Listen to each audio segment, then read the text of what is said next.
안녕하세요. 자전거 회계학에 이어 ERP에 대해 함께 공부해 보도록 하겠습니다.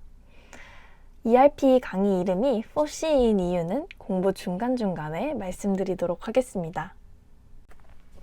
FOSS ERP는 모든 산업 분야를 통틀어서 그 예를 찾아보기 어려울 정도로 ERP 시장을 완전히 지배하고 있는 SAP사의 ERP를 기준으로 공부할 예정입니다. SAP는 독일에 본사를 둔 ERP와 관련된 소프트웨어를 만드는 회사의 이름이기도 하고 ERP 제품의 이름이기도 합니다. 마치 애플사의 PC 이름이 애플인 것과 같은 예시라고 보시면 됩니다. 하지만 PC 분야에서는 삼성전자의 갤럭시북도 있고 LG전자의 그램도 있지만 ERP 분야에서는 과거 각국 몇몇 회사들이 만든 ERP가 있었으나 현재는 SAP만 있다고 말해도 과장이 아닙니다.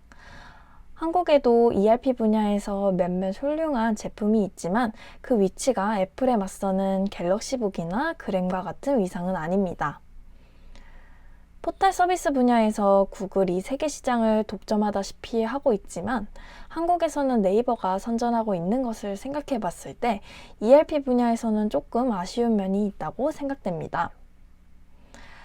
FOSS ERP 일부 강의에서는 ERP의 발전사와 그 구축 방법에 대해 공부하고 마지막으로 SAP만이 실제로 구현하고 있는 ERP의 실시간 통합에 대해서 공부하도록 하겠습니다. 2부에서는 역시 SAP를 기준으로 ERP를 기업에 적용했을 때 필요한 조직, 마스터와 이를 기반으로 거래가 일어났을 때 발생하는 전표의 구조에 대해서 공부하도록 하겠습니다. 이는 모든 ERP 구축 프로젝트에서 고려해야 하는 태스크의 순서이기도 합니다. 3부는 하나하나의 거래에서 발생한 전표가 기록되는 총 계정 원장과 보조부를 SAP에서 어떻게 운영하고 있는지, 그리고 월말이나 분기 또는 반기와 연말에 결산이 어떻게 이루어지는지와 마지막으로 기업 활동에 수반되는 각종 세금에 대해 SAP는 어떻게 대응하고 있는지에 대해 공부하도록 하겠습니다.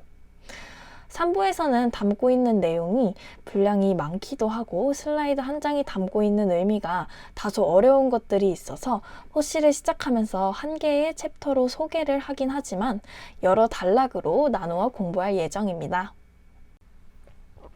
ERP는 잘 아시겠지만 엔터프라이즈 리소스 플래닝의 약자입니다. 제가 여러분들이 ERP를 잘 아실 거라고 말씀드리는 이유는 모든 기업들이 이제는 회사 운영을 위해 장부를 기록할 때 SAP든 그 이외의 것이든 ERP를 사용하고 있고 심지어 김상준 배우님께서 광고하시는 더존이나 하석진 배우님의 경리나라를 TV 광고를 통해 자주 접하셨을 것입니다. 모든 거래의 주체로서는 기업이 있습니다.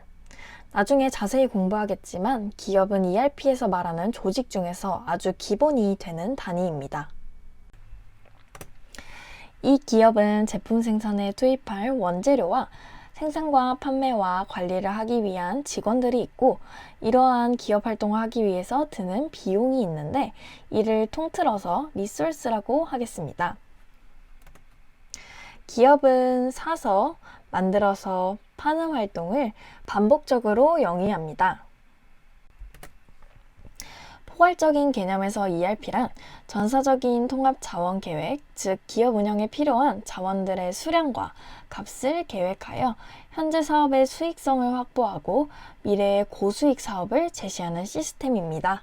여기서 값은 밸류를 말하는데 고전적인 장부에서는 값만 있었습니다.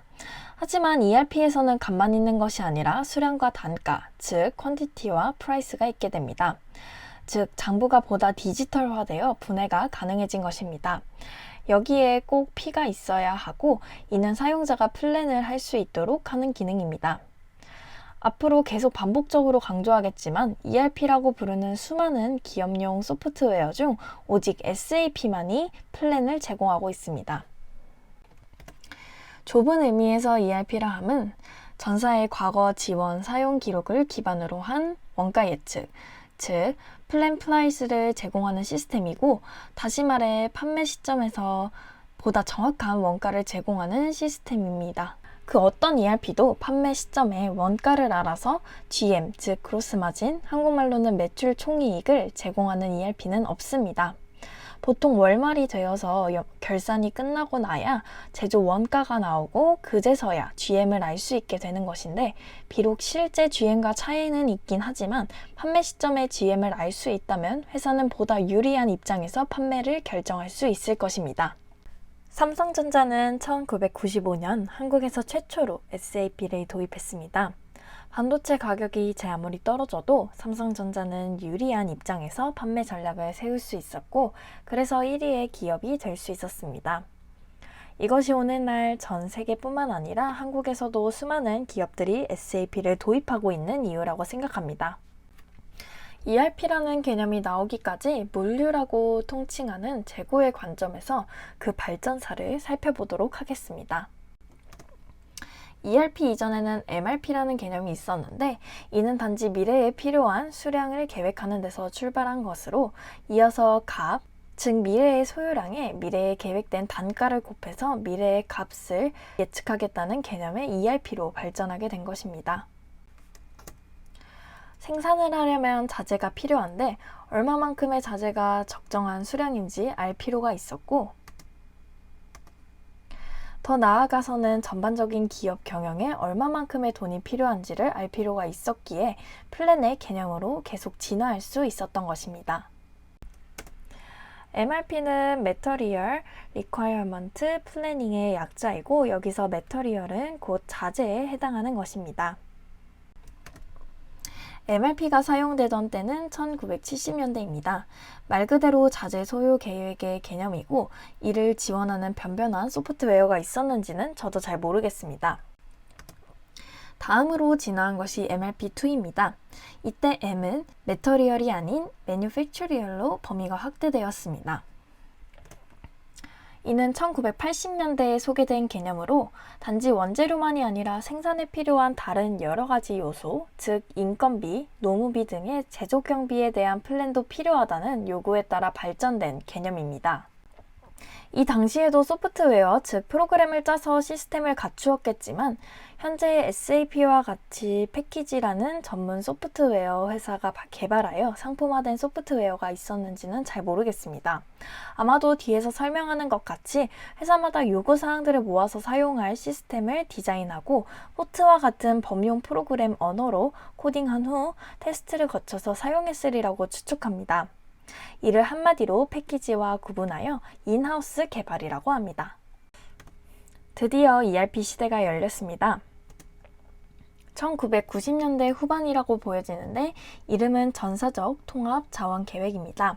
하지만 솔직히 SAP 말고는 계획을 실현한 소프트웨어는 없었고 지금도 없는 상태입니다. 이때도 패키지의 도입과 인하우스 개발에 대한 회사 내 의견이 분분할 때입니다.